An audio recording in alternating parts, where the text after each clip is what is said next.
اللي انا بقوله لحضراتكم ده مجهود ربنا وحده يعلم بيه، انك تبقى صعب.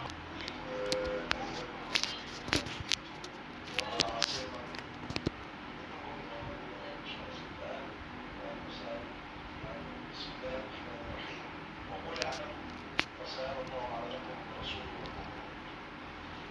انا بقالي فتره زي ما بتلاحظ في الاعلام كنت بختار من فضلكم موبايلات سايلنت، من فضلكم موبايلات سايلنت. اكيد حضراتكم الاحوال دي بالنسبه ليا تسجيل رقم كام، فانا كان همي كله ان احنا نصلح حال المؤسسه اللي مؤسستها سياده الغناء العربي ومن ضمنهم، وكانت اهدافها واضحه. يعني اهداف النقابات دي وانشاء النقابات خلوني في نقابتي اللي تخصني واللي انا مسؤول عنها امام ربنا سبحانه وتعالى، ثم امام الجمعيه العموميه اللي ولتني موافق لها. خليني اتكلم عن نقابتي اللي متعارف عليها، وانا راجل الحمد لله ربنا انعم عليا باني لحقت الاجيال اللي اشتغلت معاها دي في اواخر الثمانينات. الحمد لله ربنا اكرمني واشتغلت في الوحده الجزائريه السيده العظيمه الوحده الجزائريه. الحمد لله اشتغلت في الفنان الكبير محمد رشدي. الحمد لله اشتغلت في الفنان الكبير احمد راضي. فانا من وانا صغير ربيت في هذه القريه الموسيقيه. والنهارده الساحل الشمالي لسه مخلص تقدير الرسوم النسبيه فيه 32 مليون و934.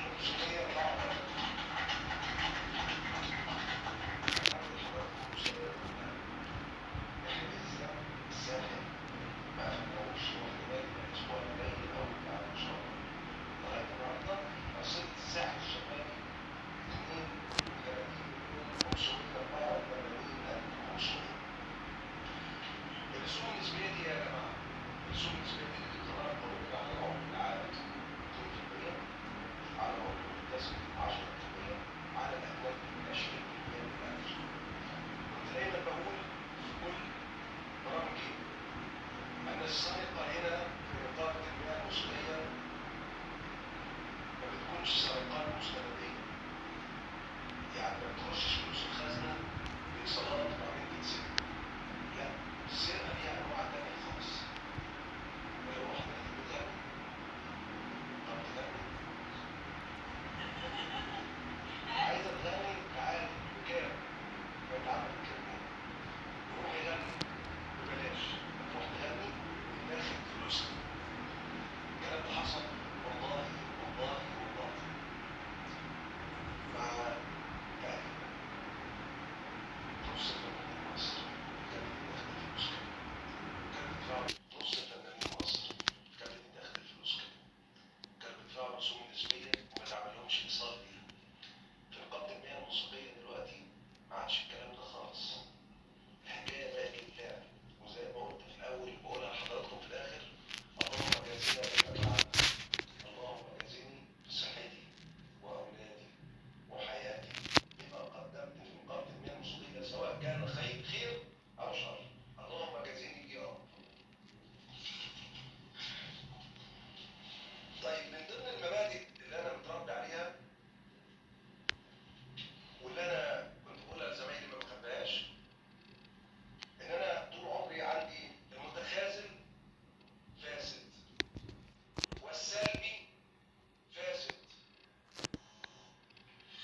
والمجامل فاسد.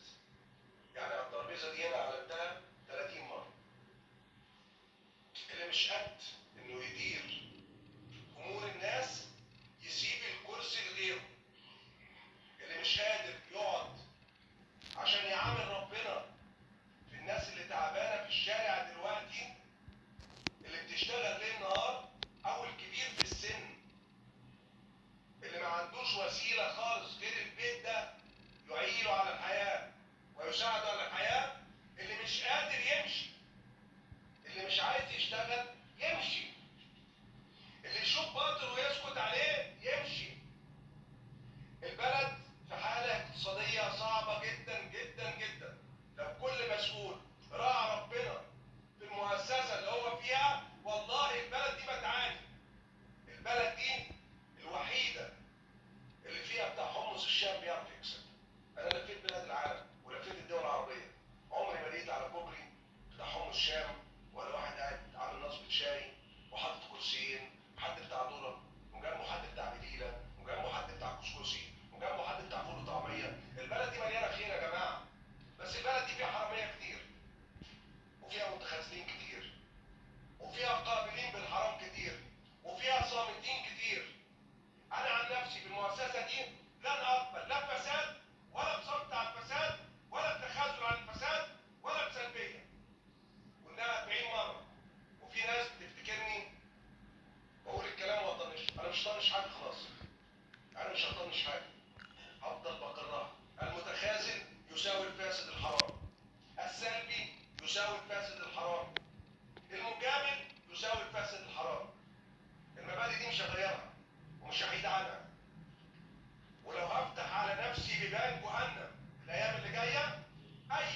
استاذ مش راضيين يدخلونا، معاك سياده الكذا ايا كان، بفضل معاه بالساعه.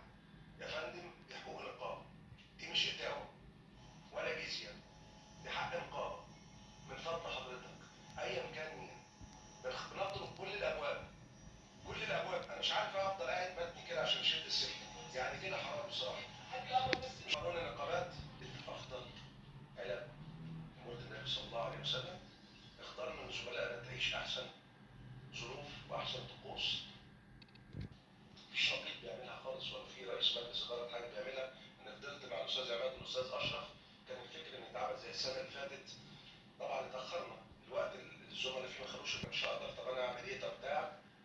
فلقيت الاستاذ اشرف بيقول لي احنا هنجيب الحاجات على كميات كبيره يا جماعه، هنوزع على 27 محافظه، 27 محافظه، هنجيب الحاجات النقابه وتبتدي الاقاليم تيجي يوم السبت. قلت له ازاي؟ ازاي الكلام ده؟ كلام مش مظبوط. لما تيجي المحافظات، لو فرضنا ان هو 27 محافظه، ده عشان المصنع يسلم او النقابه تسلم 3 4 وينزلوا كميات والاسانسير طالع نازل، ان هم يروحوا على بال ما يروحوا محافظتهم يوزعوا امتى؟ على الناس. احنا مين؟ عشان يتوزع يوم السبت، ولا محافظه توزع بعد النقابه العامه. لازم اللي يقرا خبر ان زميله خد العلبه من النقابه العامه تكون موجود زيها في اسيوط، في بني سويف، في اسكندريه. ده يعني انا في وسط اهلي وفي وسط ناسي، تعدي عليا زوجتي رايحه جايه، ايه ده؟ ده شغل نقيب مسقين؟ اه ده شغل نقيب مسقين. انا شغل راجل خايف ربنا. انا بشتغل مش على انها نقابه المياه المسقيه، اقسم بالله العظيم ما بشتغل على ان هي نقابه الفنانين والمسقين، اقسم بالله ان انا بشتغل على ان هي دي اللي قاعده لاولادي، الدين اللي هيدورني في رقبتي. ما عداش عليه يوم السبت الصبح ما كانش عندها نفس العلبه بنفس المحتوى، بالعربيات بتوصل، بنطمن على الناس اللي بتبعت لي على الواتساب عندي. انا بفتخر بنفسي، انا ساعات بعرف اسقف لنفسي، ومن زمان من وانا صغير حتى كنت لما اعمل حاجه وحشه اقول ايه القرف اللي انت بتعمله ده، اشكي لنفسي وانا قاعد بشتغل. فتشوفني ان انا شويه اجريسيف او شويه مبالغ في اللي انا بعمل، اللي انا بعمله ده ما فيش حد اتعود عليه، ما كانش في الترابيزه دي خالص، ما اتعملش خالص. فممكن زملاء ليا بتشوفني ان انا راجل مش طبيعي او انا اوفر، انا راجل صعب، مع ان انا ما بقتش عصبي. انا بقيت زعلي بخزنه جوايا. كنت الاول عصبي وعندي رباعيه خلاص هدينا وكبرنا. بس كل المطلوب دايما من الناس هو الانضباط، يعني ان احنا نحقق الانضباط. في ناس مش بتحب، كان بيقول المعاشات وانه بيهتم بالمعاشات ويهتم بينا احنا اعضاء عاملين. لا انت عوضلاجي وقاعد وقد البغل وروح يركب اي عربيه تروسيكل حمل عليها بضاعه. انا ههتم بالارامل واليتامى. تاني بعدنا على راس اولوياتي كنقيب للمياه المسقيه هم المعاشات والارامل واليتامى، واللي مش عاجبه يشرب من اقرب بحر. احنا وصلنا كام سنه؟ كام يا دكتور عاطف؟ احنا القاهره بس 12 مستشفى. على المحافظات كل ما يجيني ورق مع الدكتور عاطف الاستاذ حلمي عبد الباقي يقولوا مثلا في الغربيه احنا لقينا مستشفى، اقول له امضي امضي، عالج الناس، شوف الناس، شوفوا احوال الناس. ان اقل مطالب فئويه بقت للناس دلوقتي. انا راجل بعرف بالليل ارجع بيتي ابص على كل صفحات المسقيه. الحمد لله رب العالمين، الف حمد وشكر ليك يا رب. احنا اعلى نقابه في المعاشات، احنا اعلى نقابه فنيه في المعاشات. انا ببقى عارف من زميلي اللي بيكتب وهو بيعاني من الحياه.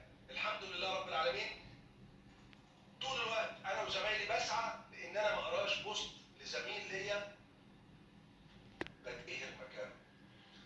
هقول لكم على حاجه ومش عايز اكون مطول عليكم، ورب الكعبه، ورب الكعبه، السيزون اللي فات راس السنه انا كان عندي حفلتين، فبفتح بالصدفه لقيت زميل لينا وهو زميل راجل كبير في السن، راجل شاطر فنان شاطر، وكاتب انا في راس السنه هلبس البيجامه واجيب السفندي. اقسم بالله وانا مش محتاج للآلة بتاعته في فرقتي. فرحت مكلمه قلت له يا استاذ هو انت فاضي في راس سنه؟ قال لي قلت له طب في فنان عايزك في اوردرين عشان ما يتكسفش مني، عشان يقول لي على الرقم اللي هو عايزه. على الرقم اللي هو عايزه. انا اديته الاوردرين معايا في راس السنه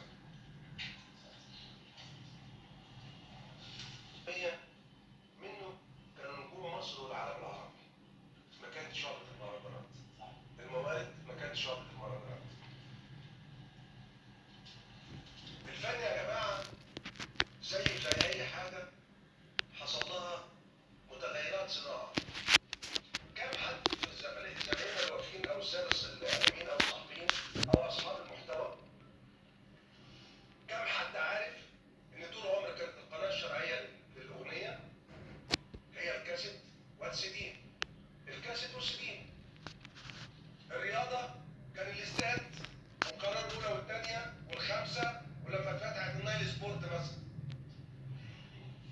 الصحافة والإعلام يعني جورنال، كام مجلة وكام جورنال على العالم كله.